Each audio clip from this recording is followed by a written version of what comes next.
मेरे प्रियो, यहाँ पे एक घटना है। मैं कहूंगा एक घटना नहीं, दो घटना है। बरनबास अपनी भूमि उसको बेचकर लाता है और सब कुछ प्रेरित के पाँव में रख देता है। और उसके नीचे जस्ट 5 अध्याय, उसका 1 और 2 में पद में हमने जस्ट पढ़ा, वहां पे लिखा है हनन्याह और सफीरा दोनों पति पत्नी भी जमीन बेचते और कुछ भाग लेके आते हैं। मुझे ये घटना के बारे में बोलने से पहले मैं आपको सबसे पहले 1 अध्याय से लेकर 5 अध्याय के बीच में मैं उनके बारे में कहना चाहूंगा। जब लोगों ने सामर्थ्य पाया, प्रेरित काम उसके 1 के 8 के अनुसार, जब पवित्र आत्मा से भरकर लोग वायदा किया सहायक जो पवित्र आत्मा है उन्होंने पाया, कलीसिया बढ़ती गई।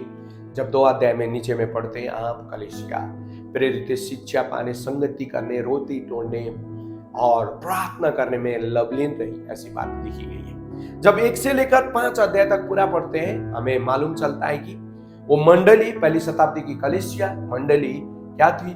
प्रार्थना करने वाली कलीसिया थी, आराधना करने वाली कलीसिया थी, देने वाली कलीसिया थी और सहायता करने वाली कलीसिया थी, एक मन की कलीसिया थी। अगर उसको इंग्लिश में कहूंगा तो praying church, worshipping church, giving church, helping church और यूनाइटेड चर्च और सुसमाचार प्रचार करने वाली कलीसिया थी। उस कलीसिया में 3000 से लोग 5000 हो गए, 5000 से न जाने कहां हो गई। और आप आज और मैं जो विश्वासी है, वही कलीसिया का रिजल्ट है। मैं तो ऐसा कहूंगा कि उस कलीसिया की भी प्रार्थना होगी जो आज भारत देश में रहकर हम प्रभु को जानते हैं। उस कलीसिया के अंतर्गत कोई लोग थे जो आत्मा की सच्चाई से परमेश्वर के पीछे थे और उसमें से एक बरनबास था।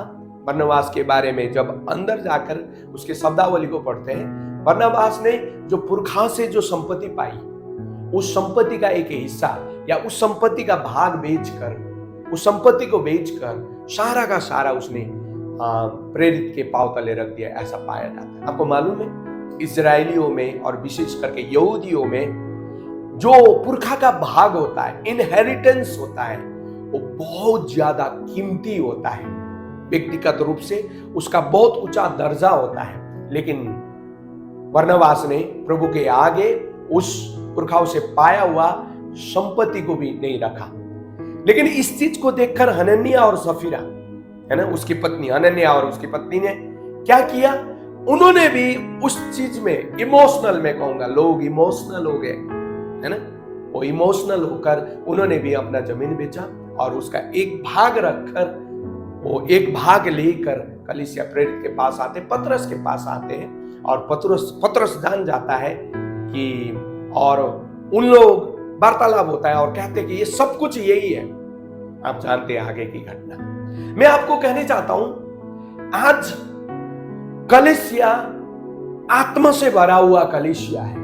लेकिन कलीसिया आत्मा से भरा हुआ, इसका मतलब ये नहीं कि उस कलीसिया में जाने वाले हर एक लोग आत्मा से भरे हुए लोग। कलीसिया प्रार्थना करने वाली कलीसिया है, इसका मतलब ये नहीं है कि कलीसिया के सारे लोग प्रार्थना करते हैं। मैं आपको कहूंगा, कई ऐसे कलीसिया है जहां के आराधक लोग ने कभी जीवन भर बाइबल भी नहीं खोला होगा, प्रार्थना भी नहीं की होगी। लेकिन इसका मतलब ये नहीं है कि कलीसिया प्रार्थना करने वाली होगी तो उस कलीसिया का हर एक सदस्य प्रार्थना करने वाला होगा। कलीसिया आत्मा और सच्चाई से आराधना करने वाली होगी तो इसका मतलब ये नहीं है कि उस कलीसिया में जाने वाले सारे के सारे लोग आत्मा और सच्चाई से आराधना करने वाले होंगे। कलीसिया देने वाली, कहने का मतलब ये नहीं है कि सारे के सारे लोग देने वाले हैं। कलीसिया सहायता करने वाले हैं, इसका मतलब ये नहीं है कि सारे की सारे कलीसिया क्या करने वाले हैं? सहायता करने वाले हैं। मैं आपको कहने चाहूंगा, उस प्रेरित की कलीसिया में बरनबास जैसे लोग भी थे और हनन्याह के कपल के जैसे लोग भी थे।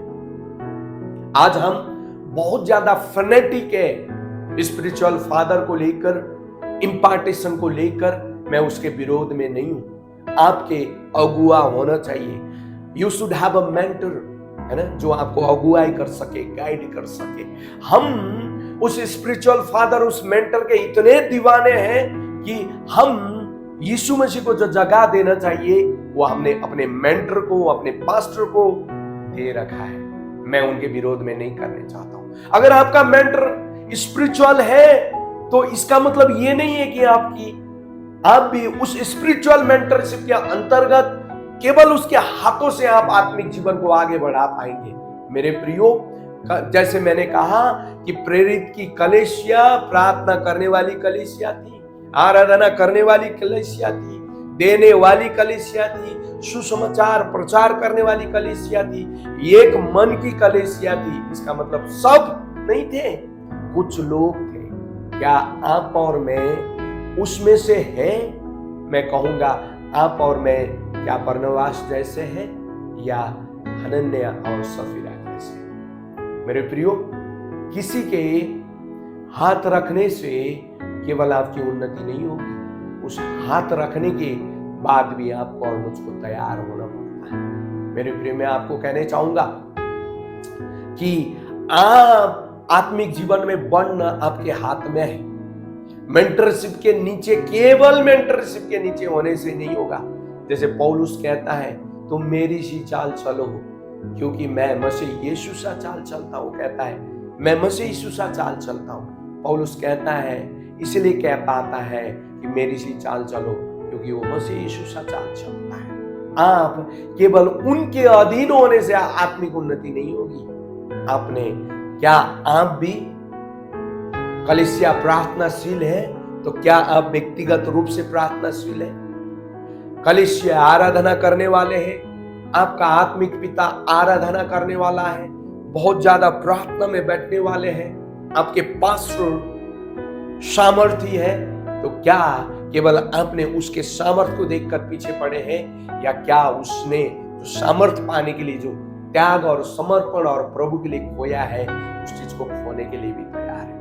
इस संसार में, इस संसार की कलीसिया में, मैं कहूंगा हमारे क्रिश्चियनिटी की जो कलीसिया में है, लोग आत्मा और सच्चाई से आराधना करने वाले हैं। वही कलीसिया के अंदर लोग उनको देखकर दिखावे के लिए आराधना करने वाले लोग हैं। लोग प्रभु के बुलाहट के अनुसार सेवा करने वाले लोग भी हैं, लेकिन उसकी वाही देखकर बाइबल पकड़ने वाले लोग भी हैं। लोग प्रभु में लिप्त होने वाले, प्रार्थना में लिप्त होने वाले लोग हैं, लेकिन उसको देखकर केवल दिखावा करने वाले, चाहे वो प्रार्थना में हो, चाहे वो आराधना में हो, चाहे देने में हो, चाहे सुसमाचार प्रचार करने में हो, चाहे एकता की बात हो, लोग आत्मा और सच्चाई से उन चीजों को करने वाले भी हैं।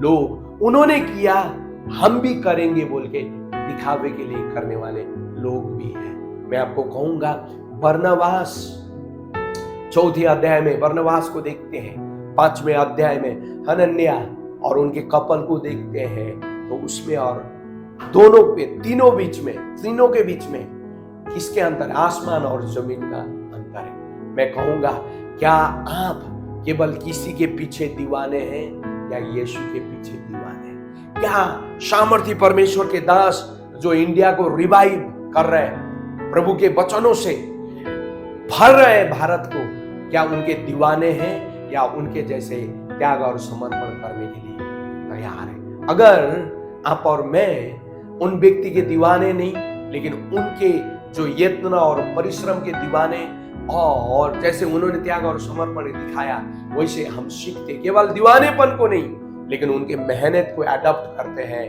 तो सचमुच में एक दिन आपको और मुझको भी परमेश्वर इस्तेमाल करेगा और आप और मैं भी आत्मिक रूप से उठ पाएंगे। आपका और मेरा देना, जैसे बरनबास का देना प्रभु के सामने ग्रहण योग्य हो गया, वो चीज, हर एक चीज, चाहे हमारा जीवन हो, चाहे हमारी प्रार्थना हो, चाहे हमारी आराधना हो, चाहे हमारी कलीसिया में योगदान हो, चाहे हमारा दान दशमांश देना हो, सब कुछ परमेश्वर को ग्रहण योग्य होगा। और यही एक सच्चे विश्वासी या एक सच्चे चेले या एक सच्चे मसीह यीशु का भक्त की निशानी है। वो निशानी क्या है?